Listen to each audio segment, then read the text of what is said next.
SS public convent school Jangipur के online class में आप सभी का स्वागत है। कक्षा 11 के जीव विज्ञान में आज हम लोग क्लासिफिकेशन ऑफ वायरस के विषय में जानेंगे। देखिए, वायरसों का वर्गीकरण, क्लासिफिकेशन ऑफ वायरसेस। एक वैज्ञानिक आते हैं होम्स।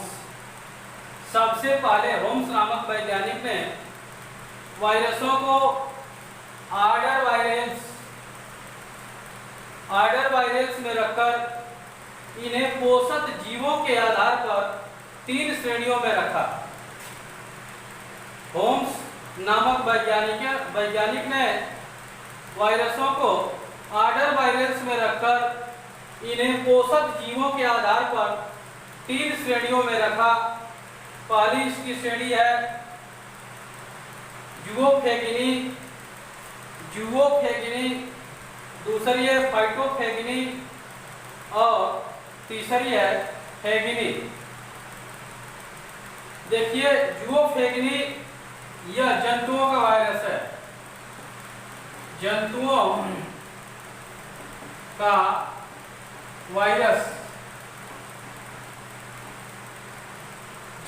वायरस है, यानी कि जंतुओं में पाए जाने वाले वायरसों को जुओफेगिनी कहा गया। फाइटोफेगिनी पादपों का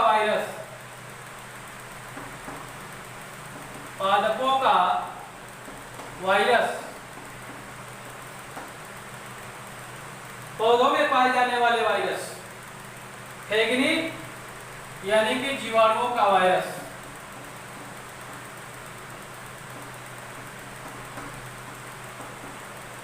जीवाणुओं का वायरस, यानी कि होम्स ने इसको 3 श्रेणी में बांटा। जंतुओं के वायरस को जुओफेगिनी में, पादपों का वायरस फाइटोफेगिनी और जीवाणुओं का वायरस फेगिनी। ये 3 श्रेणियां हैं, यानी कि जुओफेगिनी में उन वायरसों को रखते हैं जो जंतुओं में पाए जाते हैं। फाइटोफेगिनी में उन वायरसों को रखते हैं जो पादपों के वायरस होते हैं, और फेगिनी में उन विषाणुओं या उन वायरसों को रखते हैं जो जीवाणुओं के वायरस होते हैं। तो ये 3 श्रेणियां हैं होम्स के अनुसार। आगे देखेंगे वायरसों में जनन। वायरसों में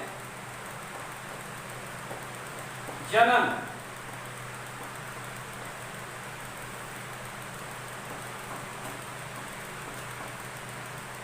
रिप्रोडक्शन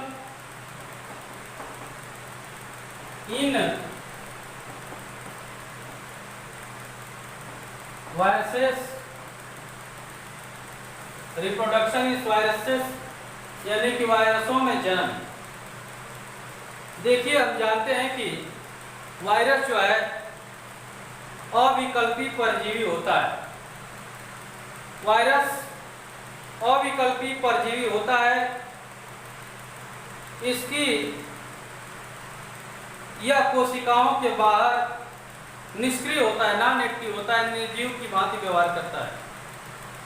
और यह वायरस हम जानते हैं कि इसमें यह न्यूक्लियो प्रोटीन का बना होता है, यानी कि इसमें एक न्यूक्लिक अम्ल होता है, या तो डीएनए होता है, नहीं तो आरएनए, और प्रोटीन होती है।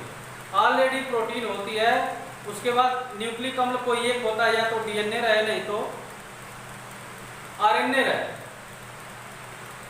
यह सजीव कोशिका के बाहर निर्जीव की भांति व्यवहार करता है, और जब सजीव कोशिका के बाहर तो निर्जीव, लेकिन जब यह सजीव कोशिका के अंदर प्रवेश करता है, किसी पोषक में प्रवेश करेगा, तो उस पोषक के जीनोम को,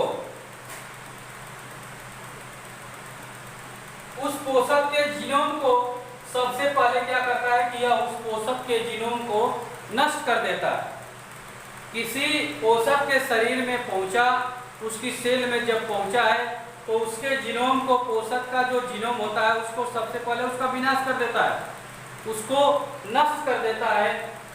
और करता क्या है कि पोषक के उपापचयी यांत्रिकी से, पोषक के उपापचयी यांत्रिकी से अपने जीनोम, कैस्पिड और प्रोटीन, जीनोम, कैस्पिड और प्रोटीन अणुओं का संश्लेषण करके वायरस के कणों का जन्म करता है।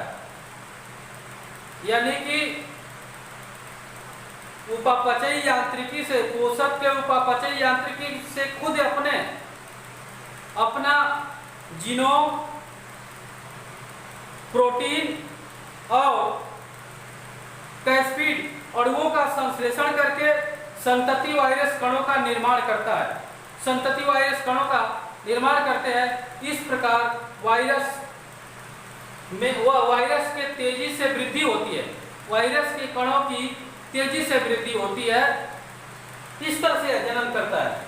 वायरसों में जन्म कैसे होता है, मैंने बताया कि यह वायरस सजीव कोशिका के बाहर निर्जीव होते हैं, लेकिन जब किसी पोषक के सेल में प्रवेश करते हैं तो उन पोषक के जीनोम को नष्ट कर देते हैं, उन पोषक के जीनोम को नष्ट कर देते हैं और उस पोषक के यांत्रिकी, यानी कि उस पोषक के उपापचय यांत्रिकी से, यानी कि उपापचय की जो उसकी क्रिया होती है उस क्रिया का लाभ ये खुद लेते हैं। उससे क्या करते हैं कि अपना जीनोम, कैस्पिड, प्रोटीन, अपना जीनोम, कैप्सिड और प्रोटीन, कैप्सिड, प्रोटीन अणुओं का संश्लेषण करके, जीनोम, कैप्सिड, प्रोटीन के अणुओं का संश्लेषण करके वायरस, जो वायरस होता है, संतति वायरस कणों का निर्माण करते हैं, संतति वायरस कणों का निर्माण कर देते हैं। इस प्रकार वायरस कणों में तेजी से वृद्धि होती है, यानी कि कोशिका के अंदर वायरस के कणों का तेजी से वृद्धि होना शुरू हो जाता है। इस तरह से वायरसों का जन्म होता है। वायरसों में रिप्रोडक्शन होता है, रिप्रोडक्शन इन वायरस। वायरस में जन्म कैसे होता है मैं बताया अभी, और इसको होम्स ने 3 श्रेणियां दी हैं, ज़ूओफेगनी, फाइटोफेगनी और फेगनी। इन 3 श्रेणियों में इन वायरसों को बांटा, जंतुओं का वायरस, पादपों का वायरस और जीवाणुओं का वायरस। आज के वीडियो में बस इतना ही, धन्यवाद।